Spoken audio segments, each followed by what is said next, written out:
सह्याद्री दर्पणच्या सर्व प्रेक्षकांना सह्याद्री दर्पण परिवाराच्या वतीने दिवाळी सणाच्या तसेच भाऊबीजेच्या हार्दिक शुभेच्छा।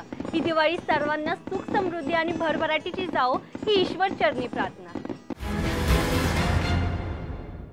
खोपोली नगरपालिकेच्या आगामी निवडणुकांमध्ये उमेदवारी अर्ज दाखल करण्यासाठी सर्वच पक्षातील इच्छुकांनी शेवटच्या दिवशी चांगलीच गर्दी केली होती। दिवसभरामध्ये नगरसेवक पदासाठी तब्बल 189 तर नगराध्यक्ष पदासाठी 11 अर्ज इथे दाखल करण्यात आले। खोपोली नगरपालिका निवडणूक यंदा चांगली चुरशीची होणार आहे।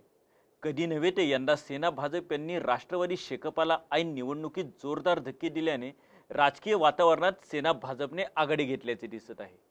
उमेदवारी अर्ज भरण्याच्या शेवटच्या दिवशी सेना भाजप राष्ट्रवादी शेकापा अपक्ष उमेदवारांनी आपले अर्ज दाखल करण्यासाठी मोठी गर्दी केली होती। शेवटच्या दिवशी निवडणूक निर्णय अधिकाऱ्यांना सदर अर्ज दाखल प्रक्रिया राबविताना रात्रीचे तब्बल 12 वाजले। यावेळी अनेकांना नगरपालिका आवारातच थांबावे लागले। राष्ट्रवादीकडून विद्यमान नगराध्यक्ष दत्तात्रय मसूरकर यांनी यावेळी स्वतः निवडणूक न लढविता आपले सुपुत्र समीर मसूरकर यांना रिंगणामध्ये उभे केले आहे। ते विरोधी पक्षनेते तुकाराम साबळे, माजी नगराध्यक्ष सुनील पाटील, माजी उपनगराध्यक्ष कुलदीप शेंडे, रमेश जाधव, बेबी सॅम्युअल, किसन शेलार असे अनेक दिग्गज उमेदवार यावेळी निवडणूक रिंगणामध्ये उभे आहेत। दरम्यान राष्ट्रवादीच्या विद्यमान नगरसेविका माधवी रिठे यांना पक्षाने उमेदवारी नाकारल्याने अखेरच्या क्षणी रिठे यांना सेनेने उमेदवारी दिली। तर थेट नगराध्यक्ष पदासाठी सेनेकडून भारती फाळे, भाजपकडून हेमा गायकवाड, राष्ट्रवादीकडून सुमन अवसरमल आदी प्रमुख उमेदवारांसह एकूण 11 उमेदवारांनी आपले उमेदवारी अर्ज दाखल केले।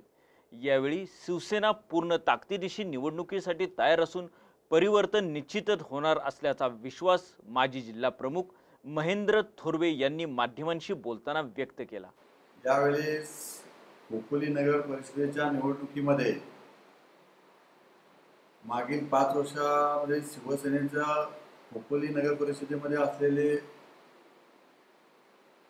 प्रियाताईंच्या रूपाने एक प्रतिनिधी फक्त त्या खोपोली नगर परिषदेमध्ये शिवसेनेचा होता।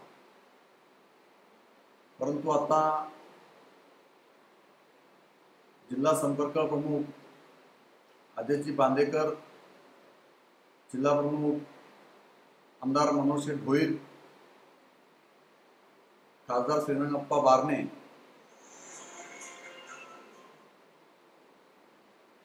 यांचं नेतृत्व या संपूर्ण मावळ रायगड जिल्ह्यामध्ये एक धडाडीचं नेतृत्व म्हणून, शिवसैनिकांना एक उभारी देणारं नेतृत्व म्हणून आम्ही सगळे पदाधिकारी जोमाने खोपोली शहरामध्ये कामाला लागलेलो आहोत। एक चांगली कॅम्पेनिंग आम्ही या ठिकाणी प्रत्येक प्रभागामध्ये केला असून खोपोली नगर परिषदेमध्ये 14 प्रभाग आहेत आणि जवळजवळ 14 प्रभागामध्ये शिवसेनेचे उमेदवार आम्ही त्या ठिकाणी उभे केलेले आहेत। थेट निवडणुकीसाठी सुद्धा शिवसेनेने भारतीताई फाळेंच्या रूपाने आम्ही त्या ठिकाणी उमेदवारी घोषित केलेली आहे आणि यावेळेस कुठल्याही परिस्थितीमध्ये शिवसेनेचा भगवा खोपोली नगर परिषदेवर फडकल्याशिवाय राहणार नाही अशा पद्धतीने मला पूर्णपणे खात्री आहे।